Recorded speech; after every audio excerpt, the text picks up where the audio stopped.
Hello and welcome to all of you in geography class.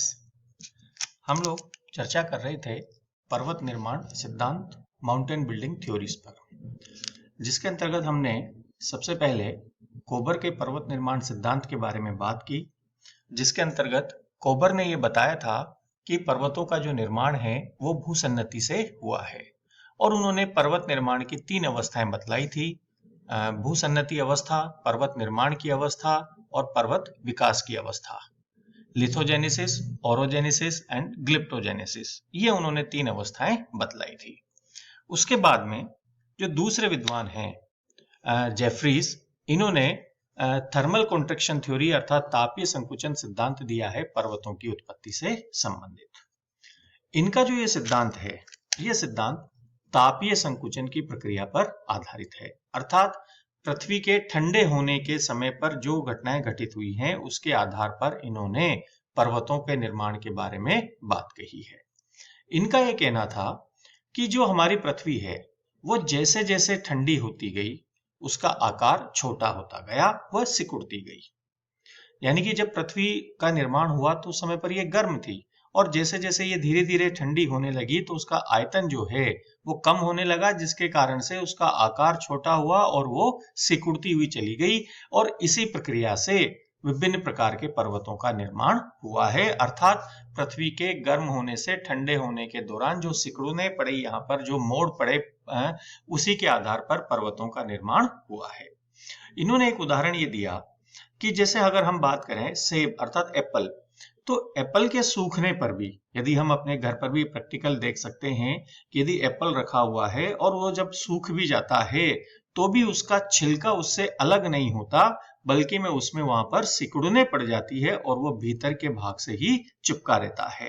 यानी कि जहां से एप्पल कोई खराब हो रहा होता है वहां पर भले ही कोई गड्ढा सा पड़ जाता है, लेकिन उसका जो छिलका है वो अलग नहीं होता, उस पर सिकुड़ने पड़ जाती है। तो उन्होंने भी इसी चीज को उदाहरण के रूप में लेते हुए बताया कि पृथ्वी पर इसी प्रक्रिया के कारण से आंतरिक भाग जो है उसके ऊपर, जो ऊपर का जो भाग रहा है उसके अंदर सिकुड़ने पड़ जाने से ही पर्वतों का निर्माण हुआ है। इन्होंने भी ये कहा है कि पृथ्वी जो कि सकेंद्रीय परतों की बनी है, इनके ठंडे होने और सिकुड़ने से पर्वतों का निर्माण हुआ है। जैसा कि इन्होंने बताया कि पृथ्वी के आंतरिक भाग में इन्होंने बताया कि तीन परतें पाई जाती हैं।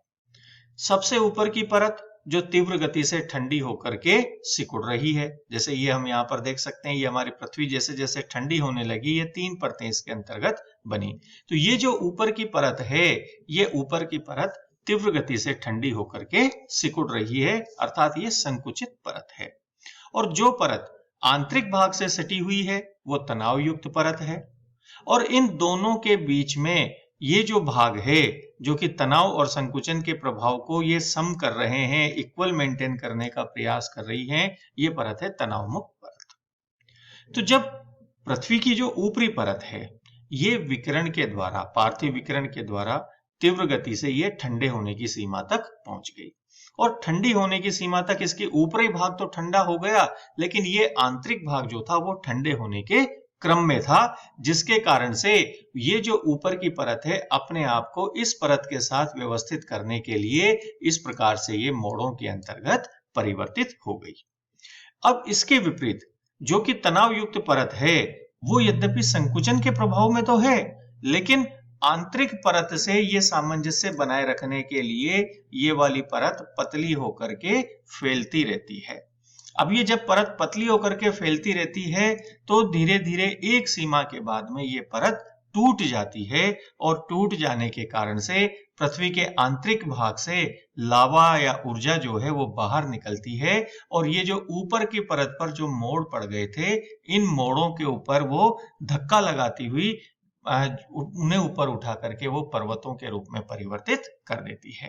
अर्थात अगर हम देखें तो जो ऊपर की परत इस प्रकार से जिसमें सिकुड़ने पड़ी हुई थी, वहां पर आंतरिक परत जो ये पतली होकर के फैल रही थी संकुचित के प्रभाव को बनाए रखने के लिए, लेकिन धीरे धीरे ये एक हिस्से पर आकर के टूट जाती है।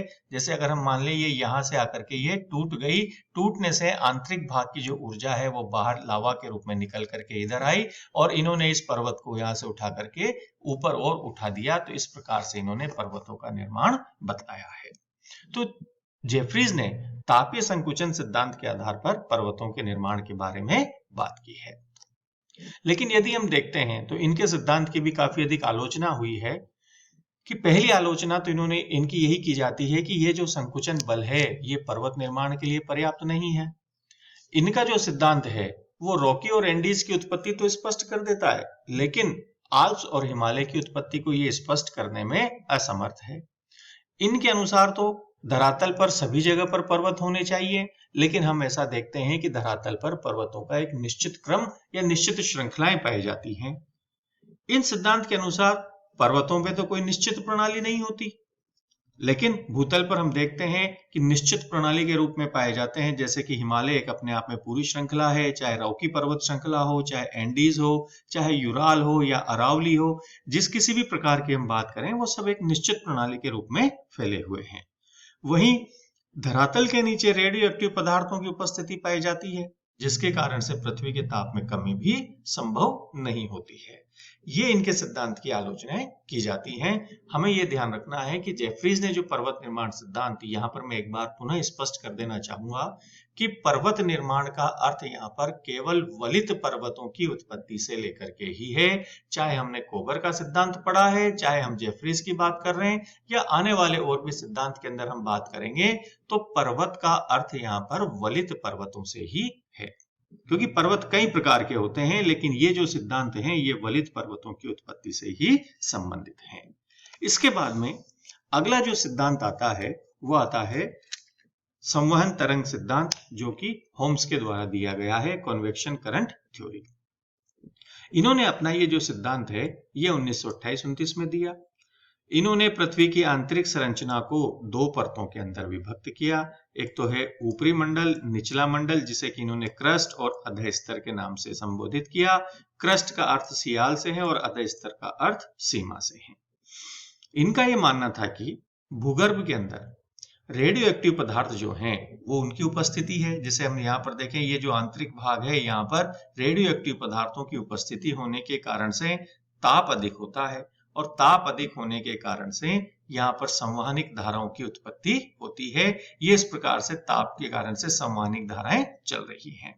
तो जब ये जो धाराएं हैं संवहन तरंगे इस प्रकार से ये धरातल के ऊपर की ओर आती हैं, और जहां पर ये संवहन तरंगे इस प्रकार से ऊपर की ओर आती हुई एक दूसरे से की ओर जब ये मुड़ करके इस प्रकार से आ जाती हैं, तो उस समय पर जब ये यहां से नीचे की ओर चलती हैं तो उसके कारण से धरातल पर खिंचाव होता है, और खिंचाव होने के कारण से वहां पर ऊपर का जो हिस्सा है ये परपटिका, ये भी नीचे की ओर धंसने लगता है, जिससे कि यहाँ पर भूसन्नति का निर्माण होता है। तो ये हम देख सकते हैं ये एक भूसन्नति का निर्माण यहाँ पर हुआ है।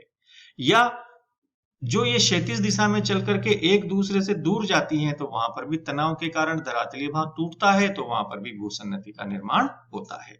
और जैसे जैसे अब जब भूसन्नति का निर्माण हो गया, तो जैसे जैसे भूसन्नति में निक्षेप होता चला जाएगा, ये जो धरातलीय भागों से अपरदन के विभिन्न प्रक्रमों के द्वारा जो निक्षेपण इसके अंतर्गत होता जाएगा, जिससे उसकी तली जो है वो धीरे धीरे धंसती हुई चली जाएगी और अधिक निक्षेप के लिए स्थान बनता हुआ चला जाएगा।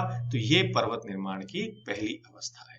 इन्होंने पर्वत निर्माण की पहली अवस्था में भूसन्नति का निर्माण बतलाया, जो कि दो प्रकार के तरंगों से, चाहे वो उठते स्तंभ की तरंगे हों इस प्रकार से या गिरते स्तंभ की तरंगे हों, इन दोनों आधारों पर इन्होंने भूसन्नति निर्माण के बारे में बात की है।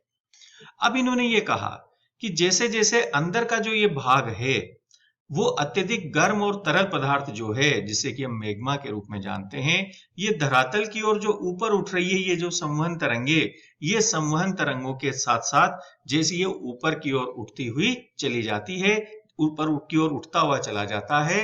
जैसा कि हम देख रहे हैं यहाँ पर, आप गौर कीजिए, यहाँ पर कोल्ड, यहाँ पर वार्म और यहाँ पर हॉट। अर्थात ऊपर के भाग पे तो ये संवहन तरंगे ठंडी है, नीचे गर्म है और उसके नीचे और अधिक गर्म है। अब इसके अंतर्गत ये यहां से इसका क्रम बदलता जा रहा है। ये कोल्ड अब यहां पर आ गया, वार्म इधर आ गया, हॉट इधर आ गया, वेरी हॉट इधर आ गया। तो इस प्रकार से अब ये जो प्रक्रिया है वो ये चलती रहती है लगातार, जिसके कारण से नीचे का जो पदार्थ है वो तो ऊपर की ओर आने लगता है, वहीं जो यहाँ पर जो पदार्थ जमा था वो भारी और ठोस पदार्थ भूगर्भ की ओर चलने वाली संवहनिक धाराओं के साथ भूगर्भ के अंतर्गत इस प्रकार से नीचे की ओर बैठता हुआ चला जाता है। तो यहाँ पर भारी पदार्थों का तो नीचे की ओर बैठने से और हल्के पदार्थों के यहाँ ऊपर की ओर आने से इस भूसन्नति पर दबाव पड़ता है।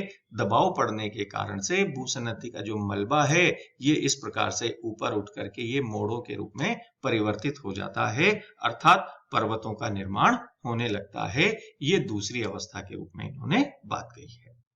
अब जैसे जैसे तीसरी अवस्था में इन्होंने बताया कि जैसे जैसे ऊपर का ठंडा पदार्थ भूगर्भ की ओर आता चला जाता है, इन संवहनिक धाराओं की गति भी मंद हो जाती है और दृढ़ खंड जो हैं उनका दबाव भी कम हो जाता है, जिसके कारण से पर्वतों की जो जड़ों हैं उनके अंदर भारी पदार्थ पहुंच जाते हैं, जिसके कारण से पर्वतीय भाग जो है वो संतुलन की स्थिति अर्थात समस्थिति या समतोलन के कारण से वो ऊपर उठने लग जाते हैं। तो इसको इन्होंने पर्वत विकास की अवस्था के रूप में बतलाया है।